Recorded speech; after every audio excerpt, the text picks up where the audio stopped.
Hey guys, welcome to Telangana ఇంటి రుచులు. హైదరాబాద్లో ఆషాఢంలోనే బోనాలు అయిపోతాయి. విలేజెస్లో మాత్రం శ్రావణ మాసంలో అవుతాయి కదా. అక్క వాళ్ళ ఇంటికి బోనాల కోసం విలేజ్ వెళ్తున్నాము. మేము లేచేసరికి అక్క బోనం వండి పెట్టింది. ఇక రెడీ చేయడం, పూజ చేయడం మా వంతు. బోనం కుండలోనే ప్రసాదం వండింది. చల్లారే వరకు ఉండి బోనం రెడీ చేసి దేవుడికి దీపం ముట్టించేసి బయట తులసి కోటకు కూడా పూజ చేసాము. మామూలుగా మా ఇంట్లో హైదరాబాద్లో అయితే బోనం పెట్టేసి వచ్చాకనే నాన్ వెజ్ తింటాము. ఇక్కడ అలా కాదు, గట్టి కుమ్మాకనే బోనం తీసుకొని పోతారు ఈవినింగ్ వరకు. 10 kgs ఏమో మటన్. ఇది అక్క బాగా చేస్తుంది వంటలు. మటన్ అయిపోయింది, బగారా కూడా వండేసినాం. Rice 8 kgs. ఇది లోపల గ్యాస్ మీద చికెన్ ఫ్రై చేసేసినాం. తెలంగాణలో దావత్ అంటే సుక్క ముక్క లేనిది ఎక్కడవుతుంది. స్టఫ్ కోసం బోటి కూడా ఫ్రై చేసాము. వంటలన్నీ అయిపోగానే వండినవన్నీ పెద్దలకు ఆకు వేస్తాం కదా, అలా పెట్టేసామో లేదో ఫుల్ వర్షం. బోనాలంటే వర్షం పడాల్సిందే. అక్క వాళ్ళ ఇంట్లో పెద్ద జామ చెట్టు ఉంది. ఎన్ని కొనుక్కొని తిన్నా కానీ మన చేతులతో తెంపుకొని తింటే ఆ టేస్టే వేరుంటుంది కదా. అలా కొన్ని జామకాయలు తెంపుకొని వచ్చేసాము. ఇక అక్క వాళ్ళకి వడిబియ్యం పోసేది ఉంది. అక్క వాళ్ళ ఇంటికి లక్ష్మీదేవి వచ్చింది, అందుకే ఈ వడిబియ్యము. అలా 5గురు కలిపి బియ్యం పోస్తారు. ఇక వడిబియ్యం ప్రోగ్రామ్ కూడా అయిపోయింది. ఇక అందరం ఫుల్గా తినేసినాం, రెడీ అయిపోయాము బోనాలకి. మా ఇద్దరు అక్కలు, నేను. అమ్మ వాళ్ళ ఊరు అక్క వాళ్ళ ఊరు సేమే, అందుకే అమ్మ లేకపోయినా అక్క వాళ్ళ ఇంటికి వస్తాము పండుగకి. విలేజ్లో మొత్తం డప్పు సప్పుడులతోని బోనాలు తీసుకొని వెళ్తారు.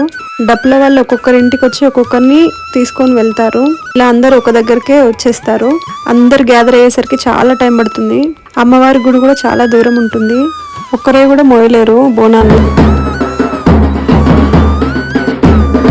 మా ఊర్లో పెద్ద గడిలాగా ఉంటుంది, దాంట్లో అమ్మవారు ఉంటారు. చాలా పవర్ఫుల్ అని నమ్ముతారు అందరూ. ఫస్ట్ అక్కడ చూపించుకున్న తర్వాతనే అమ్మవారికి బోనం ఎక్కిస్తారు. నెక్స్ట్ ఊర్లో బొడ్రాయి అని ఉంటుంది కదా, ఇక్కడ కూడా మొక్కుకొని 3 చుట్లు తిరుగుతారు. నెక్స్ట్ మెయిన్ అమ్మవారి టెంపుల్కి వెళ్ళాలి. ఇంకా అందరూ ఇలా కలిసి వెళ్తే ఎంత బాగుంది కదా చూడడానికి కూడా. హైదరాబాద్లో అయితే ఒక్కొక్కరు వెళ్ళేసి పెట్టేసి వస్తాము. ఫస్ట్ మా కోడలి పిల్ల స్టార్ట్ చేసింది డ్యాన్స్లు వేయడం.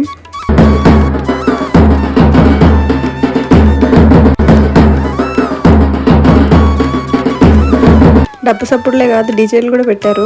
ఇక అందరు డాన్సులు స్టార్ట్ చేశారు. చాలా మంది అయితే బోనం ఎత్తుకొని 2 చేతులు వదిలేసి మరి డాన్స్ వేస్తున్నారు. బోనం ఎత్తుకొని నడవాలంటేనే 2 హ్యాండ్స్ పట్టుకొని నడవడమే కష్టము. ఇక మేము కూడా డాన్స్ వేసాము కాసేపు. చాలా ఇయర్స్ విలేజ్లో బోనాలు చూసాం కానీ చిన్నగా ఉన్నప్పటి నుంచి. ఈసారి చాలా బాగా జరిగింది. దానికి తోడు ఈవినింగ్ వర్షం రాకపోవడం కూడా. ఆఫ్టర్నూనే పడి అయిపోయింది కాబట్టి ఈవినింగ్ వర్షం పడలేదు. ఇంకా చాలాసేపు నైట్ వరకు అక్కడే డాన్సులు వేసుకుంటూ ఉన్నాము. పండగ అంటే ఇలాగా ఉండాలనిపించింది. ఎందుకంటే హైదరాబాద్లో బాగా జరుగుతుంది కాదన్ను, బట్ విలేజ్లో మాత్రం ఇలా ఊరంతా కలిసి చేసుకోవడం ఇంకా బాగా అనిపిస్తుంది. కలిసిన ప్రతి ఒక్కరు ఎప్పుడొచ్చావో, ఎలా ఉన్నారు, బాగున్నారు అని అడుగుతుంటే ఎంత హ్యాపీగా అనిపిస్తుందో. కారం వేసుకొని తిన్న అమ్మగారిల్లే అన్నట్టు. అమ్మగారు ఊరంటే ఆ మాత్రం ఉంటుంది కదా. నేనైతే చాలా హ్యాపీగా ఎంజాయ్ చేశాను. మేము ఇంటి నుంచి 3 o'clockకి స్టార్ట్ అయ్యాము. ఇప్పుడు 7 అవుతుంది. ఇంకా కంటిన్యూ చేస్తూనే ఉన్నారు వాళ్ళు డ్యాన్స్. దీంట్లో సగం మంది అక్క ఫ్రెండ్సే ఉన్నారు. ఇది ఒక పెద్ద గ్యాంగ్, వీళ్ళందరిది బాగా ఎంజాయ్ చేస్తారు విలేజ్లో. ఇక మెయిన్ టెంపుల్కి వెళ్ళడానికి రెడీ అయిపోయారు అందరూ. ఎందుకంటే చాలా లేట్ అయిపోయింది, చీకటి కూడా అయిపోయింది. చూడండి, చాలా దూరం ఉంటుంది ఆ మెయిన్ టెంపుల్ వెళ్ళాలన్నా. బోనాల దీపం వెలుతురుతో ఎంత బాగా కనిపిస్తున్నాయి చూడండి బోనాలు. ఇక అమ్మవారి టెంపుల్కి వచ్చేసాము. అమ్మవారి గుడి చుట్టూ 3 చుట్లు తిరిగి ప్రదక్షిణం చేసి బోనం ఎక్కిస్తారు అమ్మవారికి. ఇంకా తీసుకొచ్చిన శారీస్, కొబ్బరికాయలు అన్నీ కూడా అమ్మవారికి సమర్పించుకుంటాము. అంతమంది ఒకేసారి వెళ్ళేసరికి చాలా పబ్లిక్ ఉండే, చాలా టైం పట్టింది ఇంటికి వచ్చేసరికి. ఇక సెకండ్ రౌండ్ స్టార్ట్ చేసాము అందరం కలిసి తినడానికి. ఇదే మా కోతుల గ్యాంగ్, అందరు ఆడపిల్లలే, 2 మాత్రమే అబ్బాయిలు. మా ఊరి బోనాలు ఎలా ఉన్నాయో చూసి కామెంట్ చేయండి.